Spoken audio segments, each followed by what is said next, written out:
Okay, I'm going to start reading the first paragraph of Federalist 8. Assuming it therefore as an established truth that the several states, in case of disunion, or such combinations of them as might happen to be formed out of the wreck of the general confederacy, would be subject to those vicissitudes of peace and war, of friendship and enmity with each other, which have fallen to the lot of all neighboring nations not united under one government, let us enter into a concise detail of some of the consequences that would attend such a situation. I already said that I think this is probably one of the most important Federalist Papers, even though most scholars don't mention it. But I really think if America had ended up with a standing army, in the sense that European countries had, the federalism, the project of a federal union would have been doomed from the get-go, from the beginning. Just would not have happened because we would have had multiple countries just like Europe. Strong men, dictators, demagogues on top, and liberty and freedom would have to say goodbye for generations to come. So here, Hamilton, who wrote Federalist number 8, says, "Is it necessary for us to talk about what happens if you all are not united in case of disunion? The same thing will happen to you that has happened to the lot of other nations that you read throughout history." It says, look at Europe. Look at the world in the past. These neighboring states will sooner or later, for a host of reasons, will go to war, will bring destruction upon each other or one another. And he says, this one you know, whether you're 13 countries, whether you become 13 countries or you form 3 or 4 confederacies, what has happened in other countries will happen to you too. And then he goes to the next paragraph. And he says, war between the states in the first period of their separate existence would be accompanied with much greater distresses than it commonly is in those countries where regular military establishments have long obtained.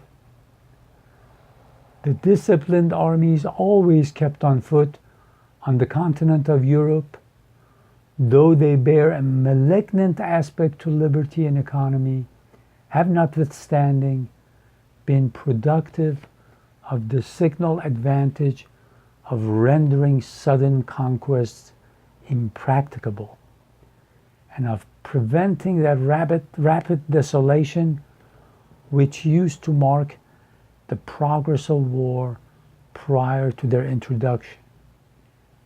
The art of fortification has contributed to the same ends. The nations of Europe are encircled with chains of fortified places which mutually obstruct invasions.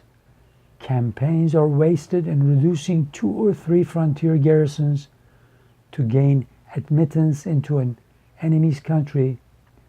Similar impediments occur at every step to exhaust the strength and delay the progress of an invader.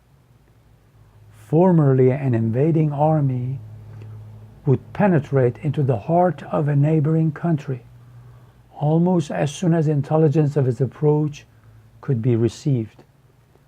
But now, a comparatively small force of disciplined troops acting on the defensive with the aid of posts is able to impede and finally frustrate the enterprise of one much more considerable. The history of war in that quarter of the globe is no longer a history of nations subdued and empires overturned, but of towns taken and retaken, of battles that decide nothing, of retreats more beneficial than victories, of much effort and little acquisition.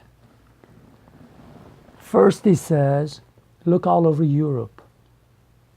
These people have been at war for so long that they have learned to fortify their borders. They have many forts surrounding their borders. Why? Because in the past, when these countries formed, before they had their military, before they had standing army, before they had forts, it was real easy for one country that was a little stronger to invade the neighboring country and actually go quite a bit to the center of the country before this country that was invaded could even respond, could react. And they would bring a lot of desolation. They would plunder everything. There was a huge issue for all those nations because they would lose a lot because they were not prepared. But now, over this past 2-3 centuries, because they are used to being invaded, they have become prepared, they have forts, and what happens if a country decides to invade them, before that military gets too far inside the country, they can stop them, they can impede their progress. So they are used to having those militaries inside the country now. One huge disadvantage is that they have the standing army, which here in a little bit we will talk about. That will create strong monarchs that will not let people have freedom.